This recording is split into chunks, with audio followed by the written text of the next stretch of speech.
Hello, this is Francis from McCaffrey's Crafts, and today I'm continuing on with my series, Blackthorn and Irish Faction Fighters. And today I think is a good one, so just watch it till the end, guys. Today what I wanted to touch on, just following on from the last video, is looking at trying to get evidence of faction fightings in the 1700s, because the first recorded ones are all in the 1800s, and most of every book and every detail and everyone thinks that it just was started in the 1800s. But there's clear evidence that it was going on in the 1700s as well. Like there was this guy who wrote a book in 1950 called Edward MacLysott, and his book was called Irish Life in the 17th Century. And in his book, he wrote as well that it was not uncommon that there was faction fighting as well during the 17th century. MacLysott even tells us that evidence was given of this even by a poet called Egan O'Reilly, who was a witness in an assault case in County Kerry. And his account is what is regarded as a typical faction fight. So, you know, in this book of this scholar who studied the 17th century, in that poem there's evidence that there was some kind of organized faction fights going on during the time. But not only there's some other points I've written down here as well. In Dean A. Coogan's Diocese of Meath, which was from 1862 to 1868, it's recorded that the parish priest of Clonard, a guy by the name of Father John Hoey, was killed by a blow of the stone while attempting to quell a faction fight at a place called Tyrcronan near Clonard on St. Patrick's Day in 1732. So there's some good source of a faction fight. 1732, priest was killed. Something like that would definitely be recorded. It would be quite a big deal at the time, given the reverence put on to the local parish priest by every community at the time. So that's a pretty good source, I think, to say. Also, there's a guy by the name of Sylvester Murray, and his book called Galvia in 1961. He mentions a faction fight in which hundreds fought at the horse races in Clonmel in 1771. And that's another good source as well. And then there's verses in a poem called The County of Kerry in 1740.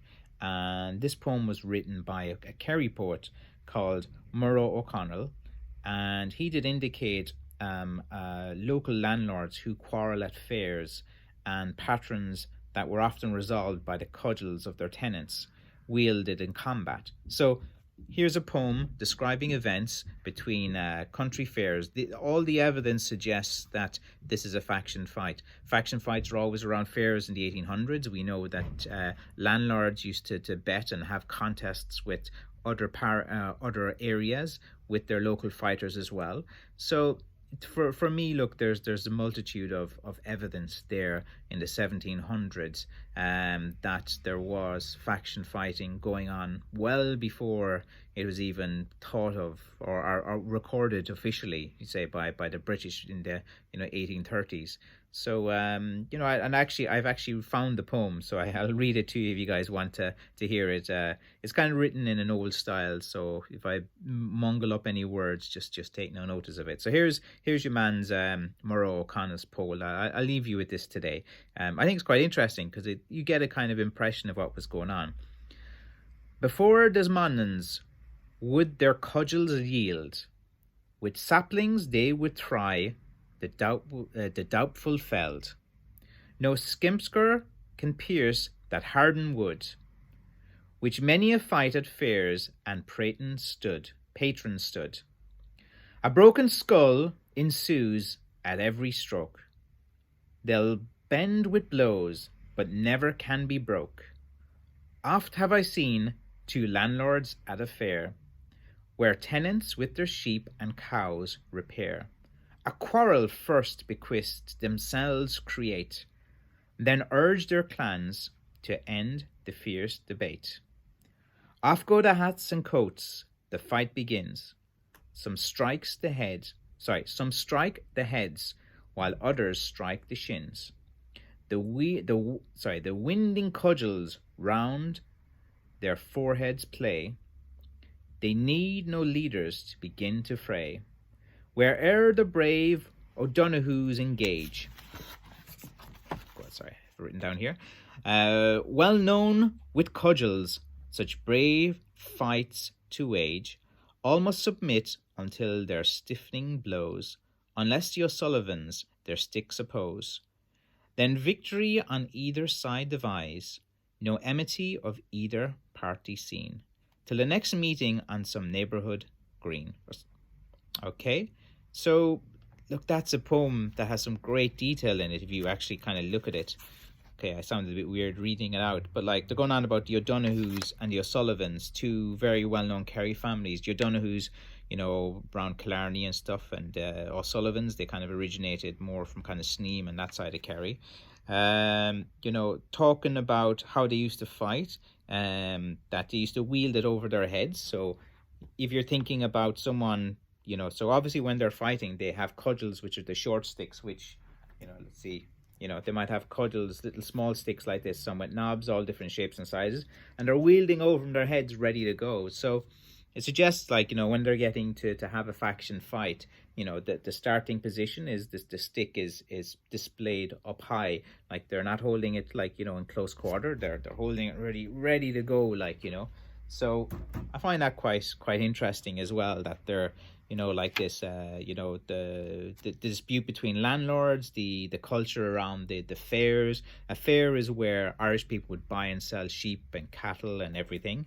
And yeah, like, you know, off go their hats and coats. So they never, and there's plenty of records of that, like they didn't wear coats. It was, you know, it wasn't good to be wearing a coat if you're going into a fight. So usually they had their coats off. And the only reason they'd wear a hat, like say, you know, they'd wear a flat cap and they'd put in hay into it, and in case they got a blow to the head, it will do the impact.